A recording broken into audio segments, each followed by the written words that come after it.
আপনার এলাকায় সয়াবিন তেল কত, এমআরপি কত, আর আপনি কত দিয়ে কিনেছেন কমেন্টস করে জানাবেন।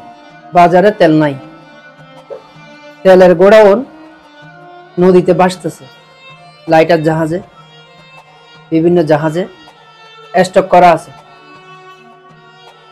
দোকানে যাবেন, অপরিচিত, না তেল নাই। পরিচিত, তেল আছে, সবার জন্য 200 টাকা, আপনার জন্য 195 টাকা। আর একটু বেশি পরিচিত, সবার জন্য 200 টাকা, আপনার জন্য 190 টাকা, সর্বোচ্চ এতটুকু। তবে আমি নিয়েছি 180 টাকা দিয়ে চকবাজার থেকে। আমি কি জিতলাম নাকি হেরে গেলাম কমেন্টস করে জানাবো। হ্যাঁ, গায়ের রেট অবশ্যই 175 টাকা। এখন যদি গায়ের রেট নিয়ে তেল কিনতে যান, দোকানে তেল নাই। এই তেলটার জন্য আমার কিছুক্ষণ দাঁড়াতে হয়েছিল, কারণ 2 তলা থেকে নামছে, দোকানের ভিতরে 2য় তলা, সিঁড়ি বেয়ে উঠে তেল নিয়ে আসে। এলাকায় বেশ কয়েকটা দোকানে 190 টাকা নিচে তেল নাই। 190 টাকা, 195 টাকা, 200 টাকা পর্যন্ত বিক্রি করতেছে। এলাকায় তেল নাই, মানে স্থানীয় লোকাল যে দোকানগুলোতে, এগুলোতে আপনার 190, 95, 200, এর নিচে বিক্রি করছে না। এখন আপনি কিনে দামে তেল কিনতে যাবেন, তেল নাই।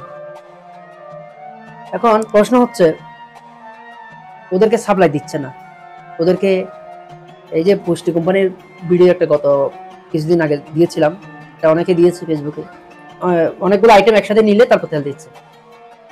এখন ফ্রেশ কোম্পানির তেল আছে, রূপচাঁদা তেল আছে, বিভিন্ন কোম্পানির তেল এখন ওদের দোকানে দেখছি, কিন্তু 1 লিটারের বোতল না, ছোট ছোট বোতল, যেগুলোতে একটু বেশি প্রফিট করা যায়।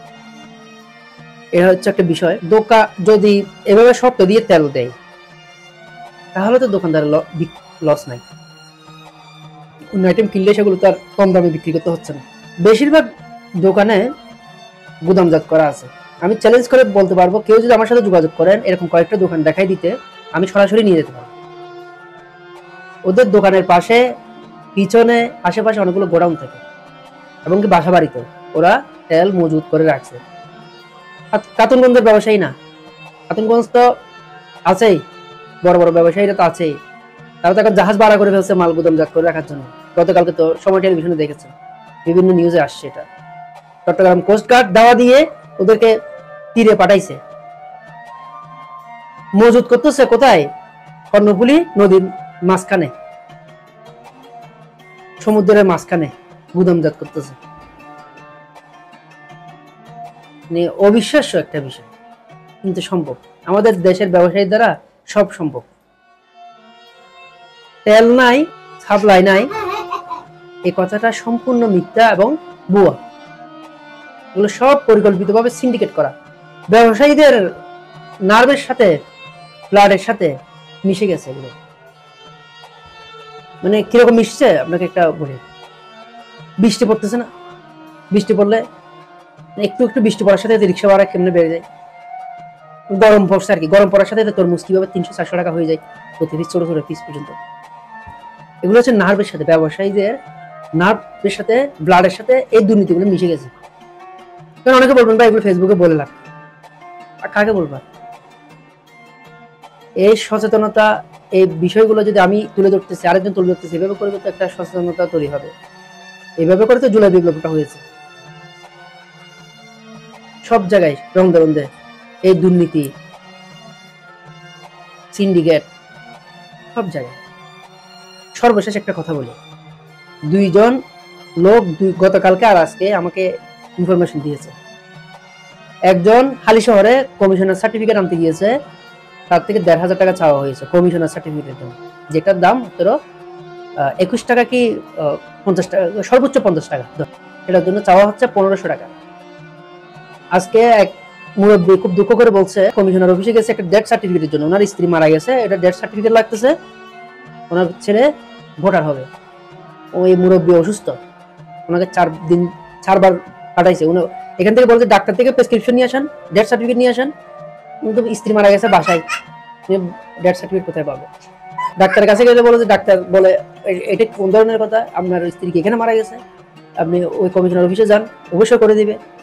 এই এরকম করতে করতে ওই লোকটাকে 4 দিন ধরে সরি 4বার ঘুরানো হয়েছে। উনি সর্বশেষ বিভিন্ন জনের ধর্ণা দিচ্ছেন। এখন উনি বলছে আমার কাছে এরকম টাকা নাই, আমি টাকা দিয়ে বানাবো, আমি আর্থিক অবস্থা খুব খারাপ।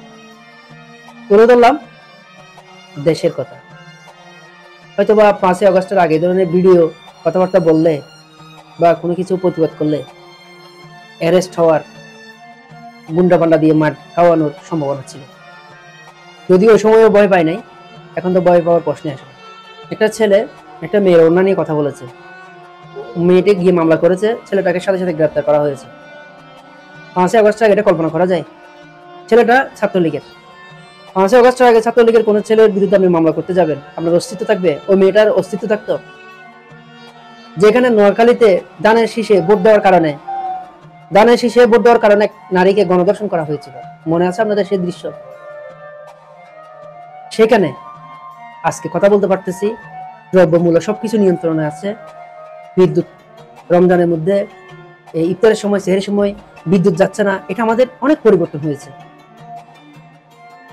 আগের তুলনায় আমরা অনেক ভালো আছি। এটা একটু ঠিক করে ফেলবেন, এটাই আশা করছি। এবং দ্রুত স্থানীয় সরকার নির্বাচন করে কমিশনার অফিস এবং ইউনিয়ন পরিষদ চেয়ারম্যানের অফিসগুলো যেন খালি না থাকে, সেখানে যেন মানুষ সেবা পায়, সেটা নিশ্চিত করুন, এটাই আশা করছি। আসসালামু আলাইকুম ওয়া রাহমাতুল্লাহ।